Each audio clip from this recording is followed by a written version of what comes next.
5000 वर्ष पूर्व भीलों का राजा निषाद राज हिरण्यधनु और उसकी पत्नी सुलेखा श्रृंगवेरपुर नामक राज्य में रहते थे। उन दोनों का एक पुत्र था जिसका नाम अभिद्युम्न था। सब उसे प्यार से अभय बुलाते थे। अभय बचपन से ही बड़ा मेधावी था।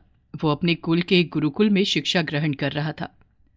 अस्त्र शस्त्र में उस बालक की प्रतिभा और लगन को देखकर उसे एकलव्य का नाम दिया गया।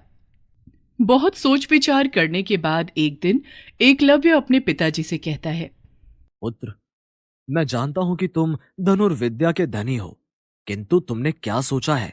किस गुरु से तुम शिक्षा ग्रहण करना चाहते हो?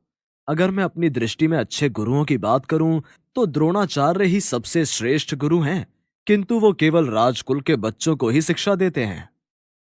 ये बात तो मैं भी जानता हूं पिताजी, किंतु एक बार उनसे जाकर मिलने में क्या बुराई है? क्या पता उन्हें मेरी धनुर्विद्या देखने के बाद स्वयं ही मुझे शिक्षा देने का मन हो जाए।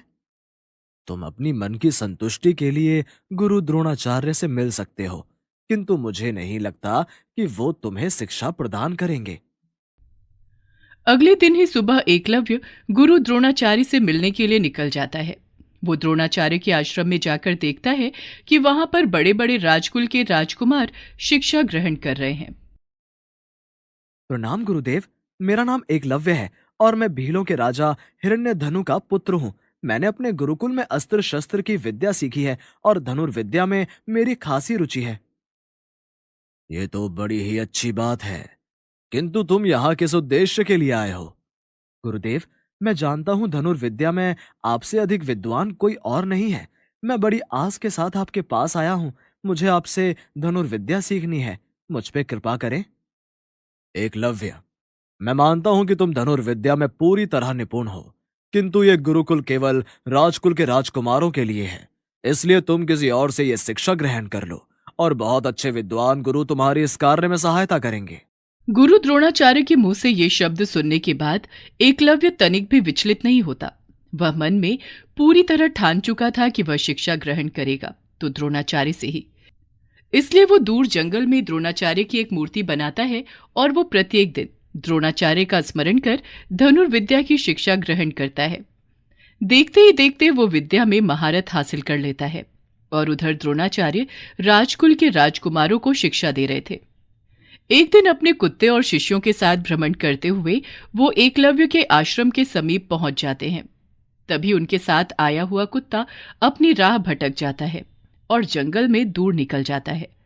वहां वो एकलव्य को देखकर भौंकने लगता है। शांत हो जाओ, शांत हो जाओ। तुम्हारे इस तरह भौंकने से मेरा अपने धनुर्विद्या से ध्यान भटक रहा है। तुम कहां से आ गए हो और तुम्हारा दाता कौन है?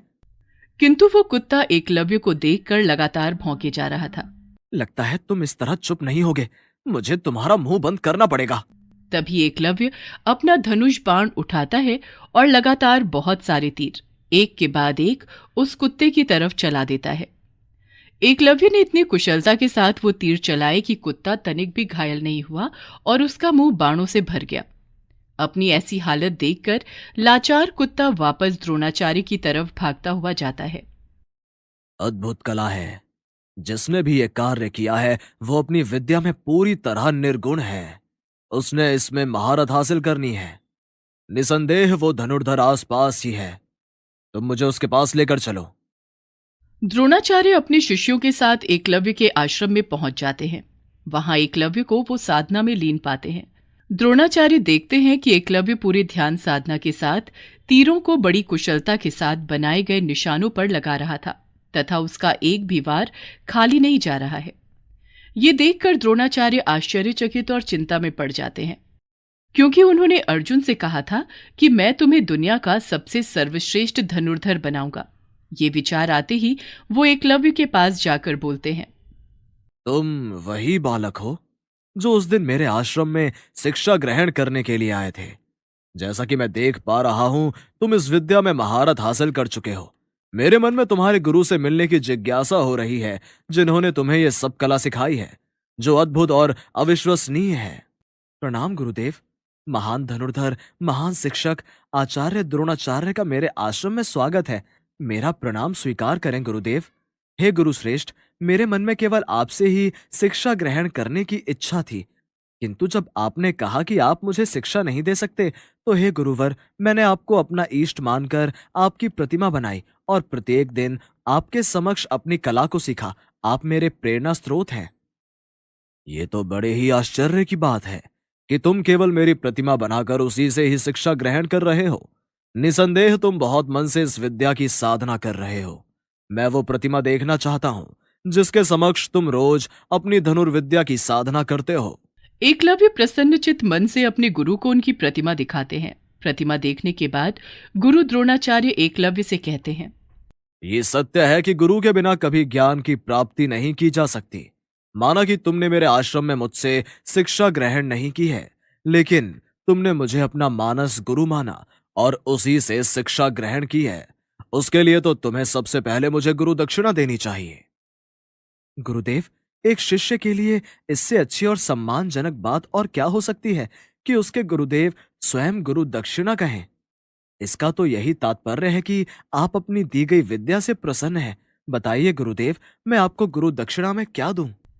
द्रोणाचार्य मन ही मन एकलव्य की कार्यकुशलता की प्रशंसा करते हैं, किंतु कुछ वचन उन्होंने अपने जीवन काल में दिए हुए थे, जिनमें से एक अर्जुन को भी दिया हुआ था कि कोई भी धनुर्धर तुमसे श्रेष्ठ नहीं हो सकता।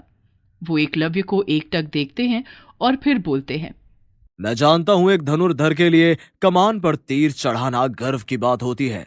एकलव्य, मैं तुमसे गुरु दक्षिणा में तुम्हारे दाहिने हाथ का अंगूठा मांगता हूं। ये सुनकर एक बार को एकलव्य सन्न रह जाता है, किंतु वो बिना कोई प्रश्न किए अपनी कमर में लगे हुए चाकू को निकालता है और अपने दाहिने हाथ के अंगूठे को काटकर अपने गुरु द्रोणाचार्य को अर्पित कर देते हैं। द्रोणाचार्य को एकलव्य से उसका अंगूठा मांगते हुए आत्मग्लानि हो रही थी, क्योंकि वो जानते थे कि उसके बाद एकलव्य असहाय हो जाएगा, किंतु वो अपने प्रण में बंधे हुए थे। उसके बाद एकलव्य अपने राज्य लौट जाते हैं। उनके पिता को जब ये पता चलता है तो पुत्र एकलव्य, तुम एक राजा के बेटे हो। यह तुमने अच्छा किया कि तुमने अपने गुरु को गुरु दक्षिणा दी। किंतु पुत्र, अंगूठे के बिना तुम अब क्या करोगे? अंगूठा ना होने पर तुम तीर कैसे चलाओगे? इतनी शिक्षा ग्रहण करने के बाद तुम्हारा निर्णय मुझे उचित नहीं लगा। पिताजी, मेरी इच्छा थी कि मैं गुरु द्रोणाचार्य से शिक्षा प्राप्त करूं, जो कि मैंने ग्रहण की, किंतु उन्होंने मुझे शिक्षा देने से मना कर दिया। मैंने उन्हें अपना आराध्य बनाया और शिक्षा ग्रहण की। मानो या न मानो, लेकिन मेरे गुरु वही थे, और गुरु जो भी गुरु दक्षिणा मांगते हैं वो देनी ही होती है। यही सत्य है और यही नियति भी है। किंतु हिरण्यधनु अपने पुत्र की इस दशा को देखकर विचलित हो जाते हैं, परंतु एकलव्य हार नहीं मानते और वो एक आधुनिक शिक्षा की नींव रखते हैं तथा पिता के मरने के बाद वो भीलों के राजा बनते हैं। अपनी एक अलग सशक्त सेना और नौसेना तैयार करते हैं। उसके बाद वो अपने राज्य की सीमा में विस्तार करते हैं और एक समय निषाद सेना का नेतृत्व करते हुए एकलव्य जरासंध के साथ युद्ध करते हैं और उसके बाद वो यदुवंशियों के साथ युद्ध करते हैं। यदुवंशियों के राजा कृष्ण थे। एकलव्य को 4 उंगलियों से धनुष चलाते हुए देखकर कृष्ण आश्चर्यचकित रह जाते हैं। ये अवश्य ही कोई तेजस्वी पुरुष है। महाराज कृष्ण, ये बड़ी ही अचंभित करने वाली घटना है। ये तो कोई सोच भी नहीं सकता कि कोई अपनी 4 उंगलियों से धनुष पर बाढ़ चढ़ा सकता है। देखो तो, इस महान पुरुष ने तो यदुवंशियों की सेना में कोहराम मचा दिया है।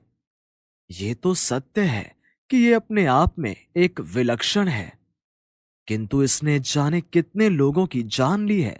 अपनी सीमाओं का विस्तार करना अच्छी बात है, किंतु यह केवल एक राजा का विचार है। प्रजा कभी भी युद्ध नहीं चाहती, किंतु उसके लिए निहत्थे और मासूम लोगों की हत्या करना धर्म के विरुद्ध है, और जो भी धर्म के विरुद्ध जाता है उसे मेरे कोप का भाजन बनना ही पड़ता है। उसके बाद कृष्ण उस युद्ध में एकलव्य के साथ युद्ध करते हैं।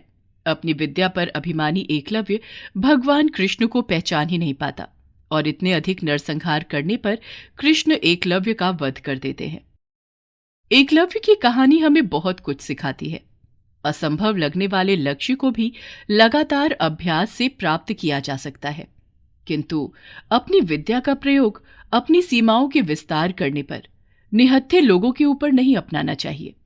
एकलव्य सबसे बड़े धनुर्धर थे, इसमें कोई दो राय नहीं है। एकलव्य से सीखने के लिए बहुत कुछ है कि अगर आपके अंदर लगन है तो आप किसी भी चीज को प्राप्त कर सकते हैं। आधुनिक कलाओं को जन्म देने के लिए एकलव्य को इतिहास, सदैव स्मरण करेगा।